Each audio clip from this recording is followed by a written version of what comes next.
এদের একটাই পরিচয়, এরা মিথ্যাবাদী। প্রিয় ভাই বোনেরা, আপনাদের সামনে আমার বলতে রীতিমতন লজ্জা হচ্ছে, এমন একটি শব্দ সে আমাদের সব মা বোনদের জন্য ব্যবহার করেছে যা এই দেশের জন্য একটি কলঙ্ক স্বরূপ। আজ আমরা দেখেছি একটি রাজনৈতিক দলের নেতা পরিষ্কারভাবে নারীদেরকে কিভাবে অসম্মানিত করেছে। যেখানে প্রয়োজন সেখানে তারা তাদের মতন করে ধর্মকে ব্যবহার করে। আমরা দেখছি একটি রাজনৈতিক দল, এই যে বাংলাদেশের অর্ধেক গোষ্ঠী নারী গোষ্ঠী, যে তাদের সম্পর্কে আমরা দেখেছি কিভাবে তাদেরকে ঘরের মধ্যে আটকিয়ে রাখতে চায়, সেই কথা তারা বলেছে।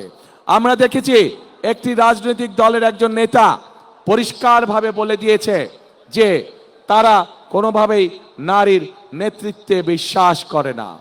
আমরা দেখেছি একটি রাজনৈতিক দলের নেতা পরিষ্কারভাবে দুদিন আগে বলেছে যে যে সকল মহিলা, যে সকল মা বোনেরা কর্মসংস্থানের উদ্দেশ্যে কর্মসংস্থানের জন্য যান, তাদেরকে, প্রিয় ভাই বোনেরা, আপনাদের সামনে আমার বলতে রীতিমতন লজ্জা হচ্ছে, এমন একটি শব্দ সে আমাদের সব মা বোনদের জন্য ব্যবহার করেছে যা এই দেশের জন্য একটি কলঙ্ক স্বরূপ।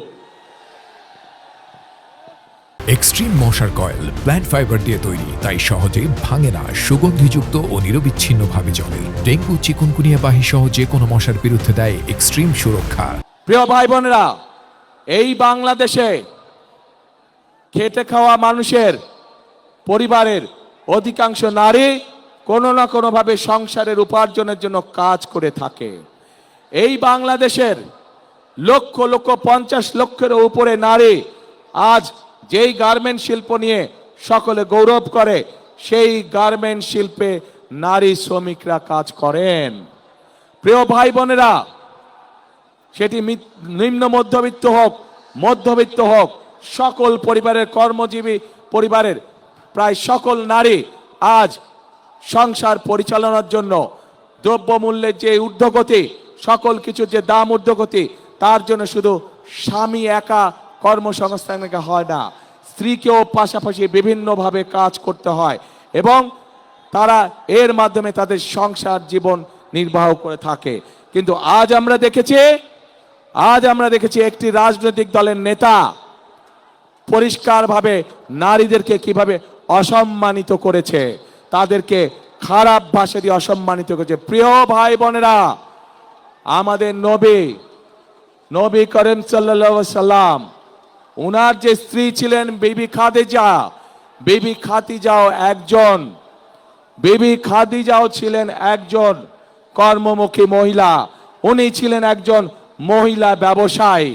আজকে যেই দলটি, যাদের নেতা আজ বাংলাদেশের নারীদেরকে একটি খারাপ কিছুর সাথে তুলনা করেছে, তারা বলে তারা ইসলাম কায়েম করবে, কিন্তু নবী করিম সাল্লাল্লাহু আলাইহি ওয়াসাল্লামের স্ত্রী পর্যন্ত, উনিও পর্যন্ত একজন ব্যবসায়ী ছিলেন। তাহলে আজকে কোথায় গিয়ে দাঁড়ালো বাংলাদেশের নারী সমাজ তথা তাবৎ পৃথিবীর নারী সমাজকে কিভাবে অপমান করা হলো? যে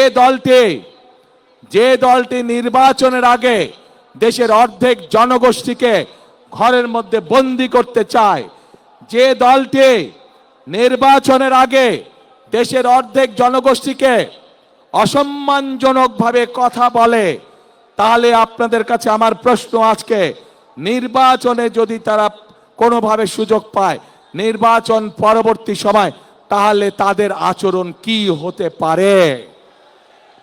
কাজেই প্রিয় ভাই বোনেরা, এরা শুধু নিজের স্বার্থের কথা বোঝে, এরা ধর্মকে ব্যবহার করে নিজেদের স্বার্থ রক্ষা করার জন্য। যেখানে প্রয়োজন সেখানে তারা তাদের মতন করে ধর্মকে ব্যবহার করে। আমরা গতকাল দেখেছি, যখন এই কথা বলার পরে তীব্র সমালোচনা শুরু হলো নারী সমাজ থেকে, যখন এই কথা বলার পরে তীব্র সমালোচনা শুরু হলো সমাজের প্রত্যেকটি মানুষের কাছ থেকে, তখন তারা বলছে তাদের এই আইডি নাকি হ্যাক হয়ে গিয়েছিল। প্রিয় ভাই বোনেরা, এই বিষয়ে যারা বিশেষজ্ঞ তারা পরিষ্কারভাবে বিভিন্নভাবে বলেছে যে আইডি এইভাবে হ্যাক হতে পারে না। একটি রাজনৈতিক দলের একজন সিনিয়র নেতা জনগণের সামনে নির্বাচনের আগে এইভাবে মিথ্যা কথা বলছে, দলটি পর্যন্ত মিথ্যা কথা বলছে, তাদের আইডি বলে হ্যাক হয়ে গেছিল, অথচ আইডি হ্যাক হয়নি তাদের। কাজেই এরা নির্বাচনের আগে নিজেদের স্বার্থ সিদ্ধির জন্য মানুষের সামনে মিথ্যা কথা তুলে ধরছে, মিথ্যা কথা তারা বলছে। এদের একটাই পরিচয়, এরা মিথ্যাবাদী, এরা প্রয়োজনে নিজেদের স্বার্থেরা মিথ্যা কথা বলে। যারা মিথ্যা কথা বলে, হাজারো লক্ষ কোটি মানুষের সামনে যারা মিথ্যা কথা বলে, যারা বিশেষজ্ঞদের মুখের উপরে মিথ্যা কথা বলে, এরা আর যাই হোক এরা দেশ দরদি হতে পারে না। এরা আর যাই হোক এরা কখনো মানুষের দরদি হতে পারে না। এরা আর যাই হোক এরা কখনো জনদরদি হতে পারে না। এদের দরদ শুধু এদের নিজেদের লক্ষ্যের জন্য, এদের দরদ শুধু এদের নিজেদের উদ্দেশ্যের জন্য। এবং সেই জন্য প্রিয় ভাই বোনেরা, আমরা যেহেতু বিশ্বাস করি বিপুল অর্ধেক জনগোষ্ঠীকে পিছনে রেখে কোনোভাবেই দেশের উন্নয়ন করা সম্ভব নয়।